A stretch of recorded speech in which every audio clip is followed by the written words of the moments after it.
Vamos a estar hablando en el día de hoy de Betsabé. Ella, como ya dije, fue la madre de Salomón, y cuando se habla de ella, se habla de esa mujer que David vio, con la que David pecó, tuvieron un hijo que murió y luego tiene a Salomón. Y hoy yo no quiero que nos enfoquemos en el relato de Betsabé con David. Nos vamos a enfocar en Betsabé, la mujer, y cómo ella, después de sufrir todos esos contratiempos inesperados, ella pudo sobreponerse a todo eso y pudo educar a un hombre que se convirtió en el rey más sabio que tuvo el pueblo de Israel. Entonces, Betsabé queda viuda, de seguro se sentía sola, desprotegida cuando muere Urías, una gran mezcla de emociones y sentimientos y pensamientos. Luego pierde su hijo, lo que de seguro le causó un duelo desgarrador. No me imagino lo que sería como madre perder a un hijo. Y luego este hijo que tiene con David hace referencia, y quiero que leamos esta porción en Proverbios, si me ayudan por favor, Proverbios 1 del 8 al 9. Donde dice: atiende, hijo mío, las correcciones de tu padre y no menosprecies las enseñanzas de tu madre. Adorno de gracia serán sobre tu cabeza y collares alrededor de tu cuello. La próxima lectura, en Proverbios 6, 20, 21, dice: hijo mío, cumple el mandamiento de tu padre y no te apartes de la enseñanza de tu madre. Llévalos siempre dentro de tu corazón, pórtalos alrededor de tu cuello. Y mientras leía estos versículos pensaba lo siguiente: ¿qué lleva a una persona o a un hijo a referirse de una forma tan respetuosa y agradecida acerca de quienes lo formaron y lo enseñaron? Definitivamente, quien escribió esto recibió de papá y mamá un legado que lo hace pensar en cómo nosotros tenemos que comportarnos y de lo importante que es no apartarse de lo que aprendieron de sus progenitores. Entonces, hay dos eventos en la Biblia que quiero recalcar acerca de Betsabé, donde se muestra su carácter antes que comencemos nuestra conversación en el día de hoy. Y el primero es cuando ella se presenta a hablar con David, porque Adonías, el otro hijo de David, se había autoproclamado rey de Israel, y la respuesta de David a Betsabé, cuando ella va e interviene y le dice: oye, tú me dijiste que Salomón iba a ser el rey, David le responde: el rey mandó llamar a Betsabé, y ella entró y se detuvo ante el rey. Entonces el rey hizo este juramento: juro por el Señor, que me ha librado de toda angustia, que yo te prometí delante del Señor, el Dios de Israel, que tu hijo Salomón reinaría después de mí y que él se sentaría en mi trono. Hoy cumplo mi promesa. Betsabé, como madre, se arriesgó, fue frente al rey y le reclamó y le dijo: tú me habías dicho que mi hijo iba a ser el rey. El carácter de ella lo podemos ver de inmediato en este pasaje. Y el segundo evento es cuando Adonías, el que quería usurpar el reino, se acerca a Betsabé y le pide que por favor interceda frente al rey. Y dice que Betsabé va al palacio para hablar con el rey Salomón en favor de Adonías, y el rey se levanta a recibirla, se inclina ante ella y luego se sienta en su trono y manda a traer una silla. El rey Salomón hizo esto cuando Betsabé fue a hablar con él, y mandó a traer una silla para su madre, y ella se sentó a su derecha. Lo que quiere decir que Betsabé tenía una influencia muy marcada, la tuvo con David, pero también la tiene con Salomón, y va e intercede por este que le quería usurpar el trono de su hijo. Eso habla de un gran carácter como madre y mujer. Lo perdonó, lo quiso ayudar en un momento determinado. Y quisiera que en el día de hoy pudiéramos hablar de esta mujer que no se quedó atrofiada por los eventos que vivió, sino que fue restaurada y que, como dije antes, dejó un gran legado en su hijo Salomón. Voy a presentar a cada una de mis acompañantes en el día de hoy. Comenzando por mi derecha está Susi, gerente administrativa de las empresas Dotel Mieses. Sí, soy. Mami de Abigail, de 4 años, y Alejandro, de 1 año y 5 meses. Claro está, esposa de Johansel y licenciada en diseño gráfico. Bienvenida, Susi. Gracias.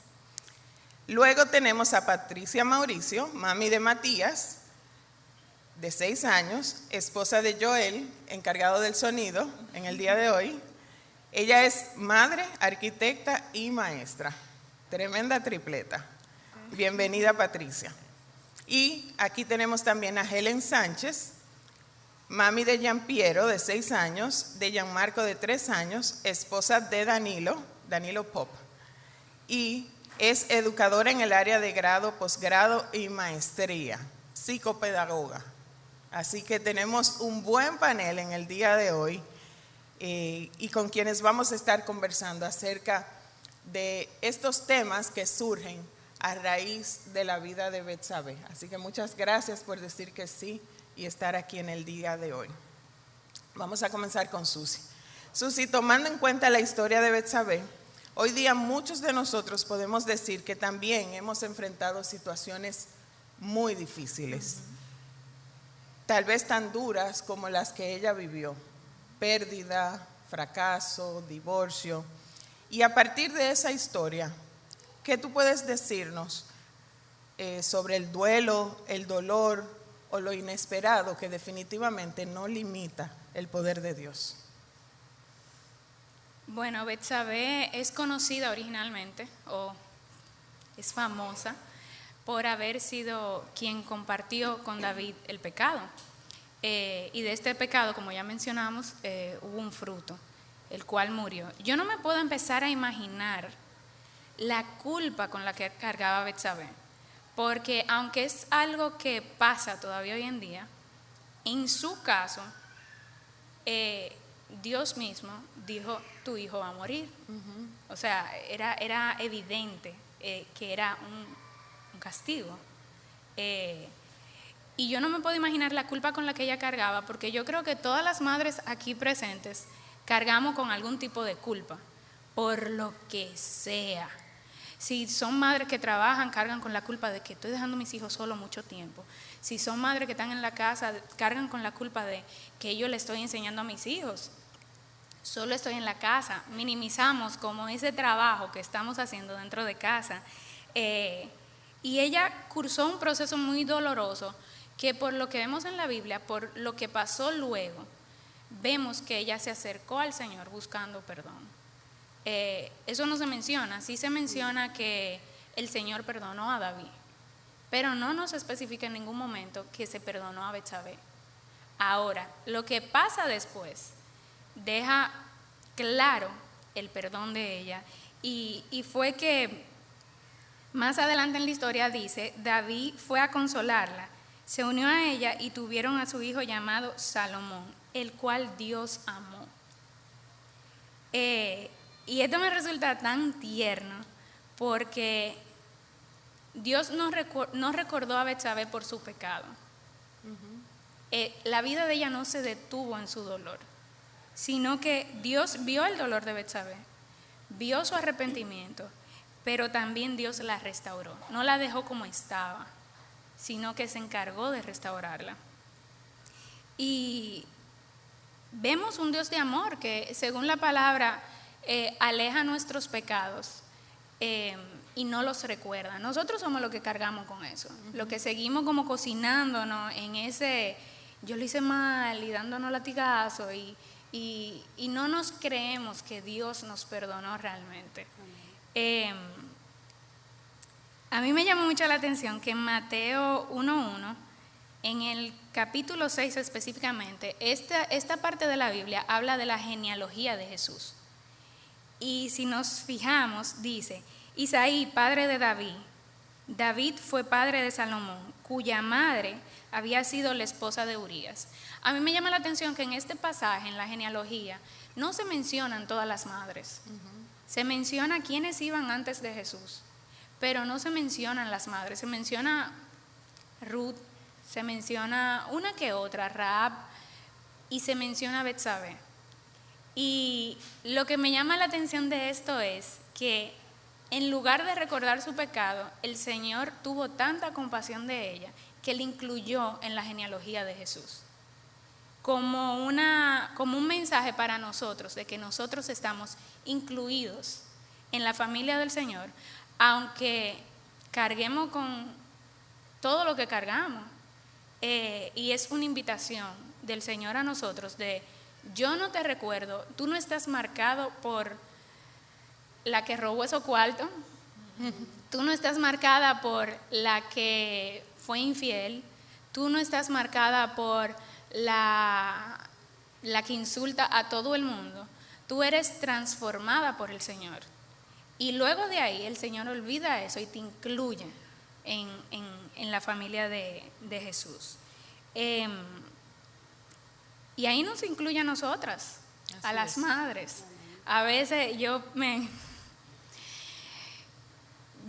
pierdo la paciencia tantas veces al día. Eso es parte. Que llega un momento donde yo digo: wow, Señor, perdóname.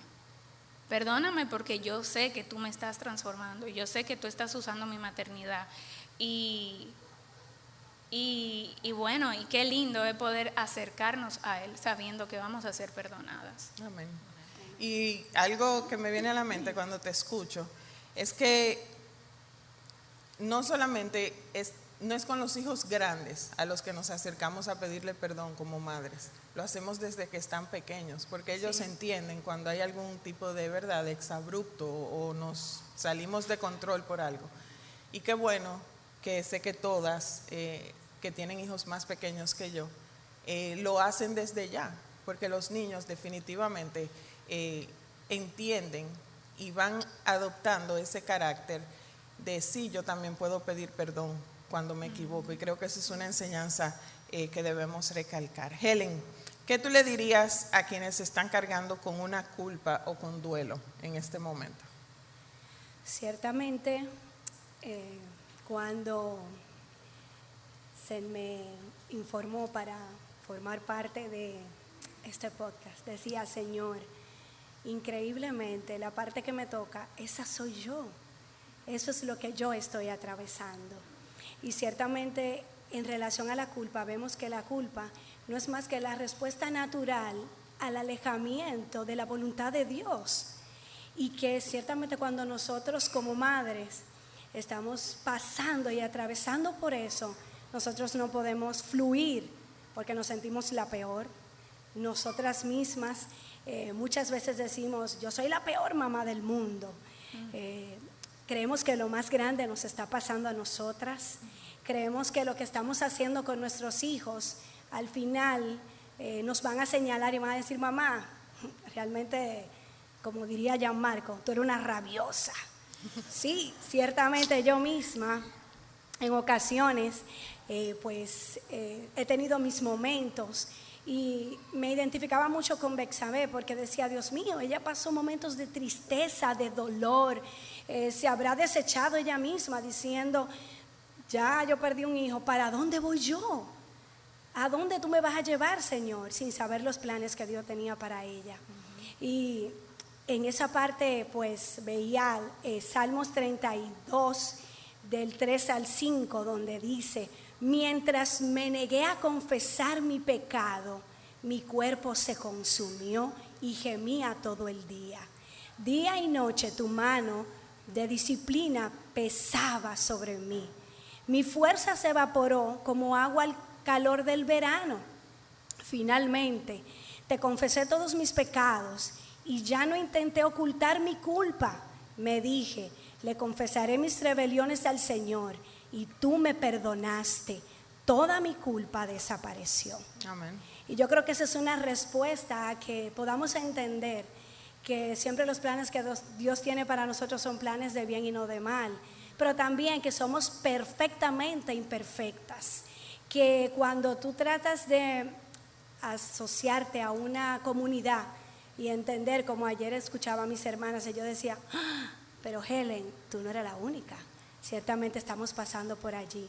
Y yo básicamente entendería que todo este proceso que pasó Bexabé fue con un propósito, y más adelante ya lo veremos. Gracias. Patricia, lidiar con el duelo y con los eventos inesperados siempre es un tema delicado. Desde tu experiencia de vida, ¿cómo has podido superar el duelo, el dolor y no quedarte estancada? Bien. Antes de yo tener a Matías, yo pensaba que el duelo era algo que se vivía solamente cuando alguien cercano, alguien querido fallecía. Ahí se vive un duelo y todo un proceso, ¿verdad?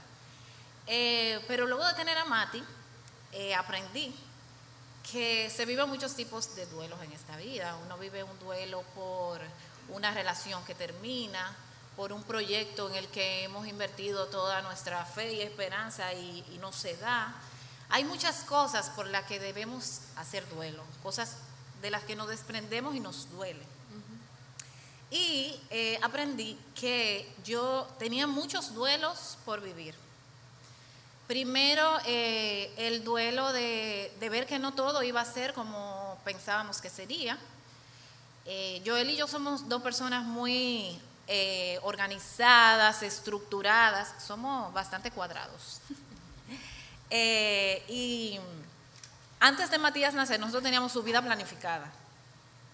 Ya sabíamos a qué cuido iba a ir, en qué colegio iba a estudiar, los deportes que él iba a practicar. Decíamos, él va a surfear con su papá, él va a jugar tenis, gracias a Dios lo puede hacer, pero no de la manera que pensábamos. Él va a hacer esto, él va a hacer lo otro, y era como toda una idea. Incluso cosas sencillas. Yo me imaginaba, bueno, cuando Matías nazca, me lo imagino saliendo de su habitación en la mañana, corriendo y metiéndose en la cama con nosotros. Me lo imaginaba corriendo detrás de una pelota o montando bicicleta. Y eran cosas que yo no sabía que yo nunca iba a vivir. Y entonces, cuando Mati nace, vemos que nada es como lo planificamos, nada es como se esperaba. Y empieza el dolor y la confusión y el qué es lo que está pasando y por qué nada es. Yo decía, Señor, yo nunca te pedí el hijo más inteligente, ni más talentoso, ni el más bonito. Yo te pedía un hijo sano. Y yo siempre, cuando mi hermana anunciaba que estaba embarazada, yo siempre oraba por mis sobrinos para que fueran sanos. Y así mismo, con mi hijo, yo decía, Señor, yo lo que quiero es que sea sano. Y todas las pruebas que hemos vivido giran en torno a su salud.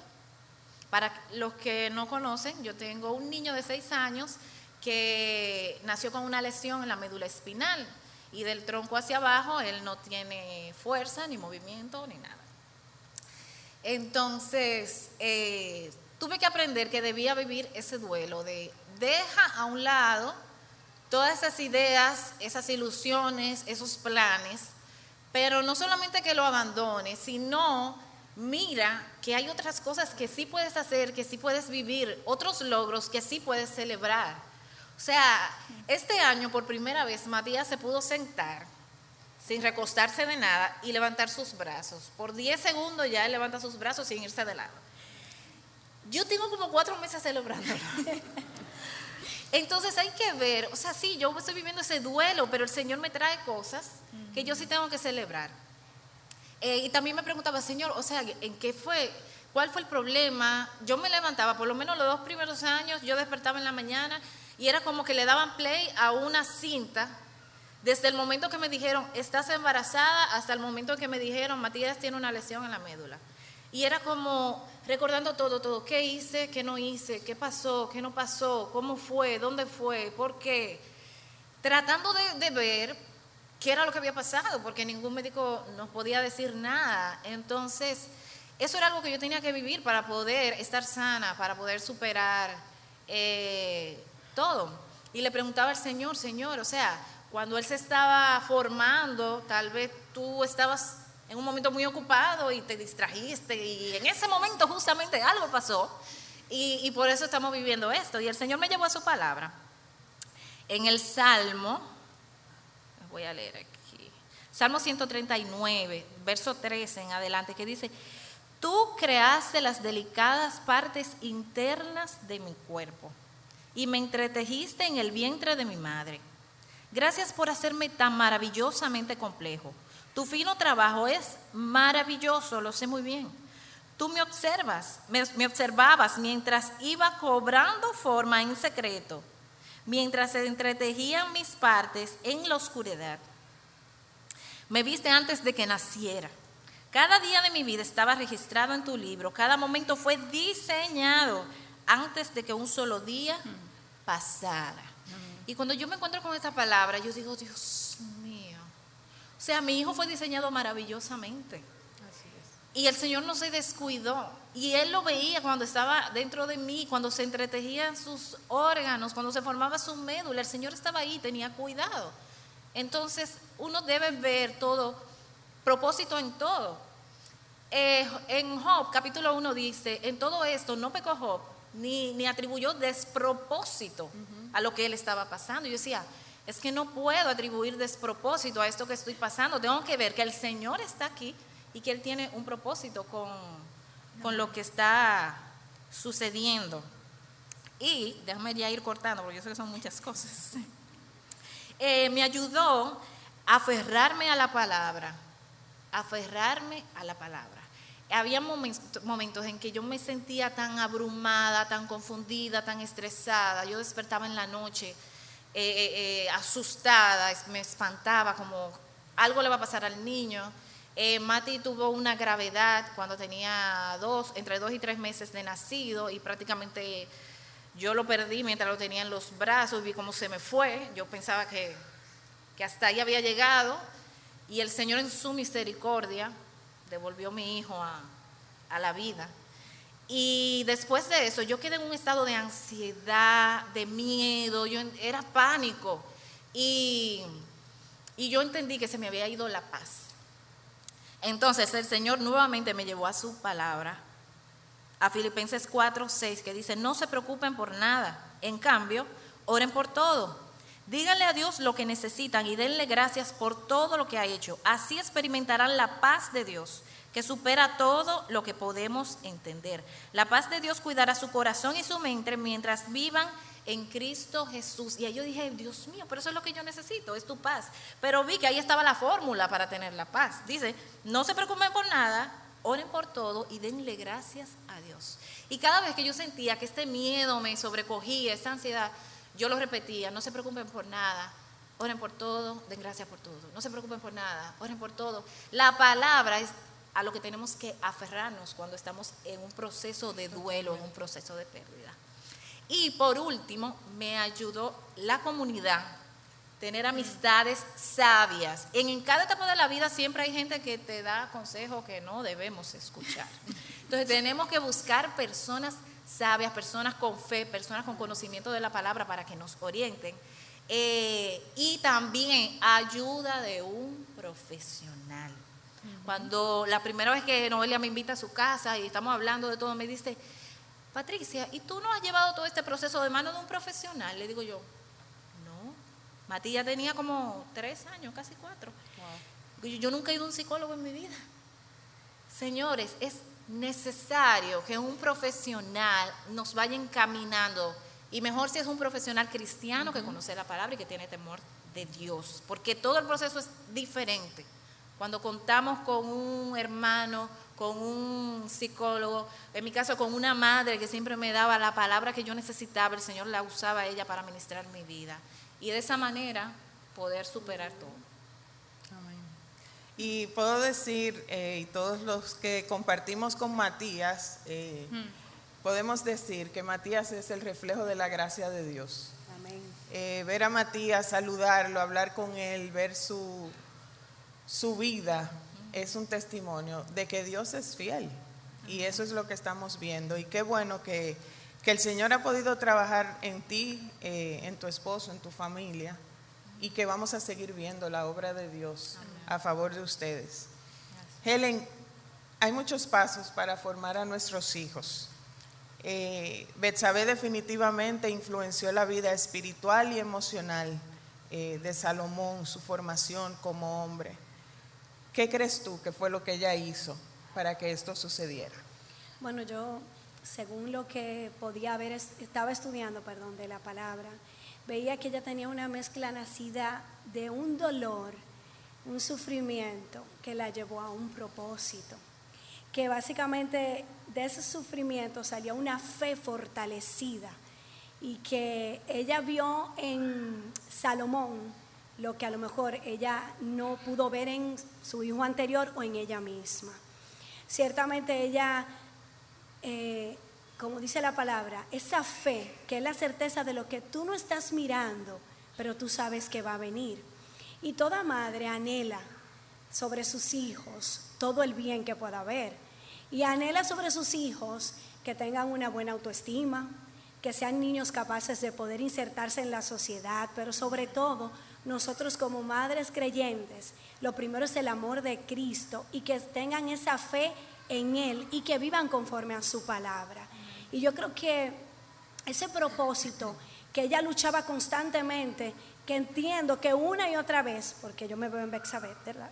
Una y otra vez ella caía y decía, ahí vuelvo yo, ay Señor, y seré yo la indicada, y será realmente, soy yo la persona que tú le entregaste a estos niños para instruirlo en tus caminos y que nunca se aparten de ellos. Y la verdad es que vivimos como en un sub y baja, vivimos en una montaña rusa, pero yo creo que lo más importante es que ella lo instruyó, que ella ciertamente vio en él ese propósito a largo plazo que fue cumplido cuando, me imagino, cuando ya ciertamente ella vio que lo proclamaron rey y que su hijo lo que pidió fue sabiduría. Señores, yo hubiese pedido dinero, pero él pidió sabiduría. Él dijo, no, ciertamente sabiduría, y fue lo más sabio, valga la redundancia de la palabra, porque allí está contenido todo. Sabiduría para los negocios, sabiduría para ser un buen padre, sabiduría para ser un buen compañero, un buen hermano de la fe. O sea que todo está contenido allí en la sabiduría. Yo creo que en ese momento ella habrá dicho, wow, mi producto está terminado. Y ya para terminar esta parte que me corresponde, como madre yo fui muy confrontada y creo que tengo meses en ese proceso diciendo, wow, ¿qué es lo que yo quiero en Gianmarco y en Giampiero? ¿Qué es lo que realmente como mamá, pasados los años, yo pueda decir, mira, yo sembré en tierra fértil y estoy recogiendo los frutos de lo que sembré? Y creo que es un constante volver cada día a iniciar desde cero, volver a resetearte y entender que si ayer no funcionó, hoy tú tienes la oportunidad de levantarte y decir, mira, espérate, si esto es como de donde yo cogeo, déjame yo fortalecerme. Y yo creo que los hijos son un vivo espejo de lo que somos nosotros. Ver a Gianmarco, ver a Giampiero y ver cómo cada uno son tan diferentes en temperamento, en carácter, y ver que allí está una pizca de su papá, una pizca de su mamá. Tienen mucho de su papá realmente. Tienen de su mamá. Creo que la parte de su mamá es, ven, vámonos. Y yo, a veces nos encontramos y yo digo, esa soy yo. En un momento le dije a Danilo, wow, mi amor, yo te voy a confesar algo. ¿Cómo tú me has aguantado todos estos años? Porque ciertamente en un espacio de conversando con Gianmarco, el de 3 años, habla y habla sin parar. Y entonces yo le decía, Danilo, ¿cómo tú me has aguantado también en eso? Porque realmente Gianmarco es el vivo retrato en esa parte mía. Y creo que Betsabé se levantó. Betsabé dijo, mira, yo no he podido como mamá a lo mejor lograr lo que yo quiero, pero como mamá sí quiero ver en mis hijos, y en este caso en el hijo Salomón, ver en él eso que yo a lo mejor no he podido lograr. Y como hija puedo decir que veo en mí muchas cosas que mi mamá como legado me dejó allí, de la fe ante todas las cosas, ver cómo mi mamá nos instruyó en sus caminos y cómo ciertamente en este proceso de crecer, que ahora digo, ay mami, ¿cuánto te entiendo? Y creo que muchas de nosotras cuando pasamos a ser mamá, entendemos todo lo que pasó nuestra mamá y la valoramos mucho más. Y creo que ese es el mayor, como lo mayor que entiendo que ella quería, que era que su hijo fuera formado conforme a la palabra y que la voluntad del Señor, ella la pudiera ver en él, ciertamente. Gracias. Así mismo es. Y creo que todas en algún momento hemos visto ese reflejo, ¿verdad?, en nuestros hijos de, así es que yo era o soy. Pero qué bueno que lo que entiendo que nos guía y nos mueve cada día es que ellos sean fortalecidos y que ellos conozcan más a Dios. Yo creo que en mi caso yo aspiro a que tengan un mayor conocimiento de Dios del que yo he podido tener, como que esa es mi garantía. Y decirle a Dios, no son míos, tú me los has prestado. Pero entender la responsabilidad tan grande que eso conlleva. Y eso me lleva a uno de mis versículos favoritos, que es que no nos cansemos de hacer el bien, porque a su tiempo vamos a cegar, vamos a cosechar, vamos a tener un fruto. Por eso no me canso de repetirles las cosas. Y ellos se hartan y yo sigo y se las repito de nuevo. Y aunque son mayores, no me canso, porque tengo la responsabilidad delante de Dios de hacerlo. Y hablando de esto, Susi, ¿qué tú nos puedes decir? Como nosotras que hemos visto la gracia de Dios en nuestras vidas, ¿qué papel juega la gracia en la vida de una mujer que ha vivido situaciones difíciles, o de una persona, porque no es necesariamente solo una mujer, un hombre que también haya podido pasar situaciones difíciles? Bueno, la gracia es vital. Es a donde volvemos una y otra vez. No es algo limitado a un día o a un mes o a un año.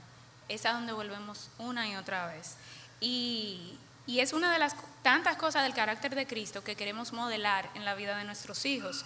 Yo recuerdo que cuando yo apenas empezaba la maternidad con Abigail, apenas, son 5 años, o sea, no es que llevo mucho, pero bueno. Cuando apenas empezaba con ella, yo me sentía como desconectada del Señor.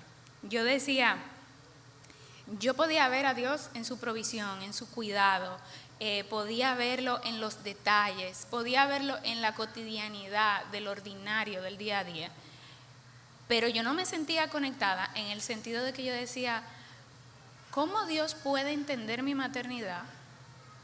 O sea, ¿cómo Jesús puede entender mi maternidad si Él no fue mamá? ¿Cómo Él entiende esto? Porque una madre entiende a otra madre, definitivamente. Una mamá no tiene que dar excusa de que cuando llega otra mamá a visitar su casa, no tiene que decir, ay, mira, disculpa, la casa está regada. No. Una mamá sabe que ese caos es porque hay chamaquito ahí rindiendo. Entonces, no hay que explicarlo. Yo, honestamente, y me disculpan mis amigas que no son madres, pero a veces uno se siente presionado cuando llega a la casa alguien que no tiene hijos, porque dicen, concho, le van a pensar que por aquí pasa un tornado. Y una amiga mamá te entiende absolutamente todo.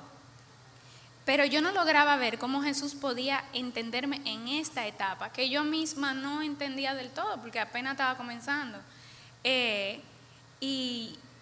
Y recuerdo que un día leyendo la palabra, llegué aquí, a Hebreos 4:15, que dice, porque no tenemos un sumo sacerdote que no pueda compadecerse de nuestras debilidades, sino uno que fue tentado en todo, según nuestra semejanza, pero sin pecado.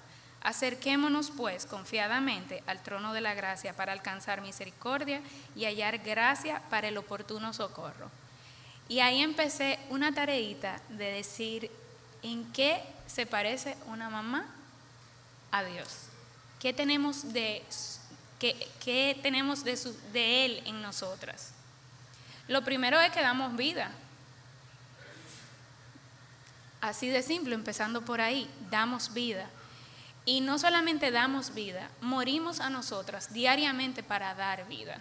Señores, la maternidad es morir todos los días. Todos los días uno muere a esos 5 minutos más en la cama, a que hay que hacer desayuno. Hay veces que yo digo, Señor, no puede así como tipo maná, manda un desayunito ahí para que yo no tenga que pararme de aquí, de esta cama.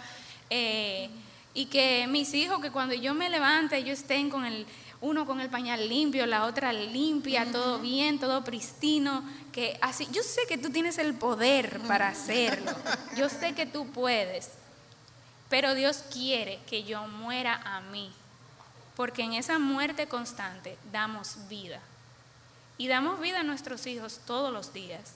El embarazo es dar vida, el parto es dar vida. Pero aparte de eso viene la lactancia después, que también tú estás usando tu cuerpo para mantener esa vida. Entonces ahí yo descubrí que yo tenía tanta semejanza del Señor en mí que no la había visto. Y ahí me sentí identificada. Pude poner mi identidad en Él y pude darme cuenta de todo esto. Y algo que me explota la cabeza, me explota cada vez que pienso en eso. Cuando Eva pecó, que tomó el fruto que se le había prohibido, le abrió la puerta de par en par al pecado, y el pecado se metió en cada esquina, contaminó cada cosa que el Señor había hecho. Pero luego llega Jesús y su sangre se metió en cada esquina que había alcanzado el pecado, incluyendo la maternidad. Y es tan hermoso, a mí me conmueve ver eso, porque cada vez que yo veo mis debilidades día tras día, cuando estoy con mis hijos, yo también puedo ver su gracia y puedo ver cómo su amor cubre todas esas faltas que yo tengo. Y es lindísimo. La sociedad ahora te dice que los hijos son una interrupción, que los hijos son una carga, que los hijos son un regalo. Así es. Los hijos son un privilegio. Y nosotras somos mayordomas de lo que el Señor nos dio. A veces yo me pongo a pensar cómo va a ser el día final. Y yo me imagino como el Señor al frente de mí diciéndome, ¿qué tú hiciste con Abigail y con Alejandro? Y eso a mí me pone en para. Yo de una vez digo, espérate, déjame ver qué es lo que tengo que recoger, porque el Señor me va a pedir cuenta de mis hijos. Y es verdad que su salvación no depende de mí, pero depende de mí darle del Señor todos los días. Y a mí de verdad, yo no sé si mis hijos, a veces me gusta pensar un poco en qué ellos van a hacer cuando crezcan. Me imagino a Alejandro siendo un médico quizás, o un abogado, qué sé yo. Pero yo digo, ¿qué si yo quiero que mis hijos, y es mi oración diaria, yo quiero que el día que el Señor se les revele a ellos, la respuesta de ellos sea, mi mamá me habló de ti mucho. Eso es lo que yo quiero, que ellos sepan, que ellos digan, tú eres el Dios del que mi mamá me está cantaleteando desde que yo nací. Ahí yo voy a sentir como que, ok, ya cumplí mi propósito. Qué chulo, qué bien. Qué bueno es escucharlas. Y casi cerrando, Patricia, hablabas de que recibiste ayuda profesional en esta situación que estás viviendo, pero cómo Dios te ha traído a un punto en el que has podido superar o en el que superaste esta primera, ¿verdad?, dificultad. ¿Qué tan importante es buscar ayuda profesional? Hablar un poquito más de esto, tomando en cuenta de todo lo que se habla ahora de los beneficios de la salud mental. Bueno, es muy importante. Cuando yo veo la historia de Betsabé, yo veo una mujer que tenía miedo, tenía vergüenza, tenía culpa, tenía dolor, y le toca entonces formar a un hijo. Y para nosotros poder criar hijos emocionalmente sanos, nosotras debemos estar emocionalmente sanas, porque nosotras vamos a dar de lo que tenemos y vamos a formar a nuestros hijos con la condición que tenemos, las capacidades que tenemos, y es importante que estemos sanas. Entonces vemos que Betsabé pasó su proceso de sanidad y luego entonces formó a este hombre que tuvo sabiduría desde antes de pedir sabiduría, porque el hecho de pedir sabiduría ya dice mucho de cómo fue formado. Y a veces creemos que nosotras podemos solas. Yo veo como dos casos. La que se aísla, no quiero que nadie vea lo que estoy pasando, voy a poner una pantalla, o no voy a socializar, no voy a dejar que nadie vea y voy a vivir esto sola. Y está también la que sí expresa lo que tiene, pero se está ahogando constantemente y no recibe la ayuda. Y nosotras necesitamos recibir ayuda. Si el Señor dio la sabiduría a los psicólogos para poder guiarnos a través de un duelo, nosotros debemos recibir la ayuda. El proceso es diferente. El proceso, uno se siente menos perdido, menos desorientado. A veces algo que puede tomar unos meses nos toma años simplemente por no pedir ayuda. por no recibir un consejo que necesitamos. Entonces yo creo que es sumamente necesario. Yo siempre le pedí al Señor, Señor, yo quiero que en ese proceso, cuando la gente me vea, te vea a ti y vea una persona que refleje a Cristo. No quiero que vean a una mamá cargada, ni a una mujer depresiva. Y yo siempre me autoanalizo y veo todo lo que estoy enfrentando. Y yo decía, ok, esta situación me puede llevar a mí a una depresión. Entonces no puedo esperar a caer en una depresión para trabajar en eso. Tengo que buscar la manera, buscar el consejo para estar sana para Matías, porque Matías, yo estaba pensando, cuando una mamá está cambiando un pañal, la mamá está prácticamente sobre el niño. Y el niño, ¿qué es lo que está viendo? Es la cara de la mamá. Y me ha pasado que a veces estoy con Mati así mismo y él me mira y me dice, mamá, ¿estás enojada? Y yo digo, cónchale, ¿verdad? Que es lo que está viendo mi cara de estrés, de estamos tarde, vámonos rápido. O a veces lo que estoy lejos pensando en algo, pero él me está viendo. Nuestros hijos nos están observando y están aprendiendo de nosotros. Y por eso tenemos que estar sanos para poder criarlos a ellos en un ambiente sano. Así mismo es. Por último, y brevemente, Susi, ¿qué legado quieres dejar a tus hijos con tu esfuerzo de cada día? A Jesús. Yo creo Amén. que si yo les dejo en sus vidas a Jesús, ellos tienen todo lo que necesitan. Todo lo demás viene solo. Y yo recuerdo que mi esposo y yo tomamos la decisión de yo quedarme en casa con los niños. Y al principio yo luché mucho con eso, porque yo decía, Señor, yo quiero estar en casa con mis hijos, pero yo no quiero botar a la basura todo lo que yo he hecho todo este tiempo. Y yo recuerdo que el Señor me dijo, tú estás trabajando para la eternidad. Amén. Amén. Mis hijos son almas eternas. Y no hay título en este mundo, no hay sueldo, no hay trabajo que yo me pueda llevar a la eternidad. Pero el simple hecho de yo poder estar algún día delante de la presencia del Señor, adorándolo, con Alejandro a un lado y Abigail en otro, es suficiente. Amén. Y eso es lo único que yo quiero dejar. Amén. Se vale llorar. Patricia. Bueno, mi legado, el que quiero dejar en Mati, cuando yo lo veo así, un hombre adulto, es el de un hombre que teme a Dios sobre todas las cosas. Amén. Y que cree totalmente en su corazón que Dios es bueno.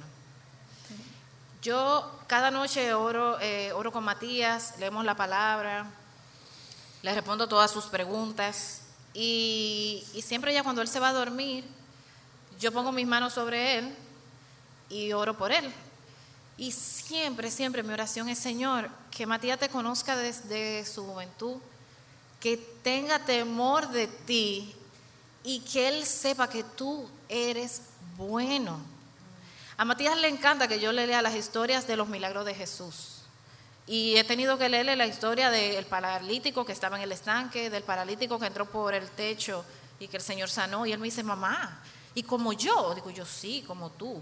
Mamá, pero yo quiero que Dios me sane. Y yo digo, bueno, pídele a Dios que te sane. Tú se lo puedes pedir. Y cada vez que oro por él, Señor, que Matías te tema, que te conozca, que sepa que tú eres bueno. Mamá, y dile que me sane, y dile que me sane. Y yo, sí, Señor, también que lo sane. Él siempre tiene pendiente recordarme eso. Pero para mí lo más importante en realidad es que él conozca a ese Dios tan bueno que yo conozco. Amén. Que a pesar de las dificultades que en la vida él va a tener que enfrentar, los obstáculos que él tiene que superar, no le quepa duda en su mente que Dios es bueno. Amén. Helen. Bueno, me toca el cierre. Ciertamente al momento de pensar el legado que quería dejar a mis hijos, yo me permití escribirlo, no me quiero poner a llorar, porque decía, no quiero olvidarlo, Quiero repetírmelo una y otra vez. Y yo escribí: el legado que quiero dejar a mis hijos no se mide con bienes materiales, sino en valores eternos.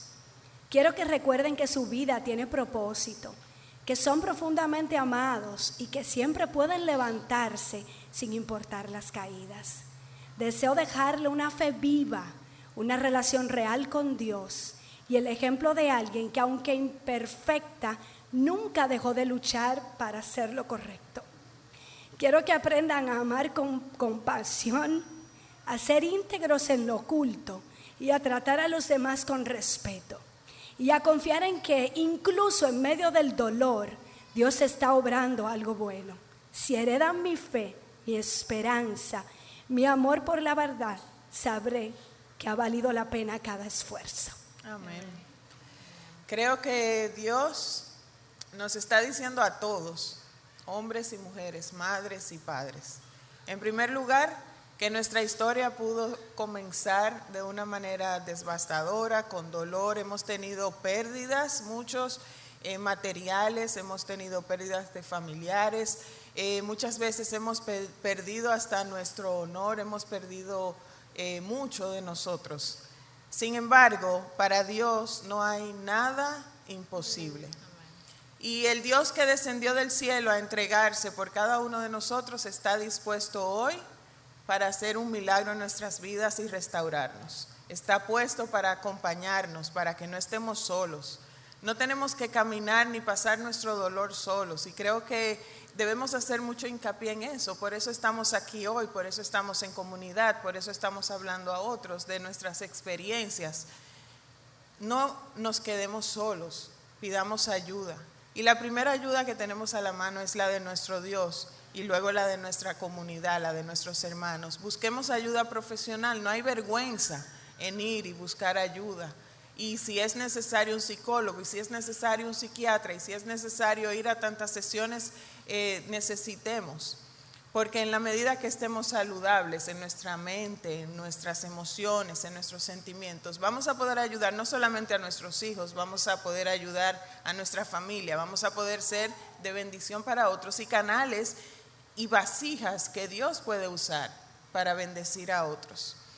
Lo que hemos querido presentar aquí hoy es un legado de esfuerzo, decir que nos esforcemos en hacer el bien, que nos esforcemos en buscar a Dios, que no nos quedemos en una vasija rota, que veamos todo lo hermoso que Dios puede depositar en estas imperfecciones, en estas personas que somos, que nos equivocamos, que cometemos errores, pero que Dios se place en mirarnos y en hacernos bien. Así que vamos a orar en el día de hoy. Quiero darle las gracias, un fuerte aplauso de nuestro público para nuestras invitadas hoy. Gracias por ser transparentes y por decir que sí de inmediato a lo que el Señor quería que ustedes hablaran en el día de hoy.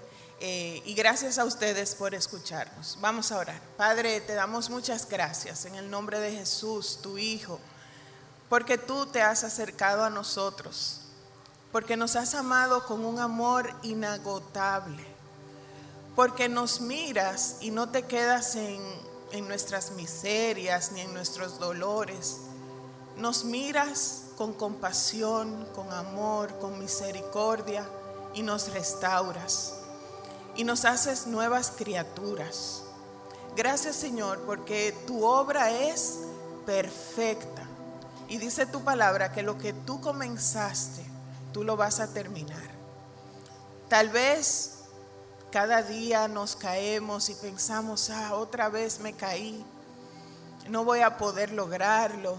Señor, que cambiemos el discurso, que sepamos que todo lo podemos en ti, que eres nuestra fuerza. Que cambiemos esos pensamientos que nos agotan, que nos drenan, y pensemos en las maravillas que están en tu palabra, que tus pensamientos para con nosotros son de bien y no de mal, y que tú has venido a restaurarnos, a darnos una nueva vida y a disfrutar, Señor, de ver tu obra completa en cada uno de nosotros. Señor, gracias por nuestra comunidad. Gracias por cada persona que está aquí hoy, cada persona que nos va a escuchar en el futuro. Permite, Dios mío, que tu Espíritu Santo ministre a cada una de nuestras vidas de acuerdo a nuestra necesidad y que nos levantemos y que hagamos lo que tenemos que hacer, que nos esforcemos porque tú estás con nosotros. Así que muchas gracias, Padre, en el nombre de Cristo Jesús. Amén.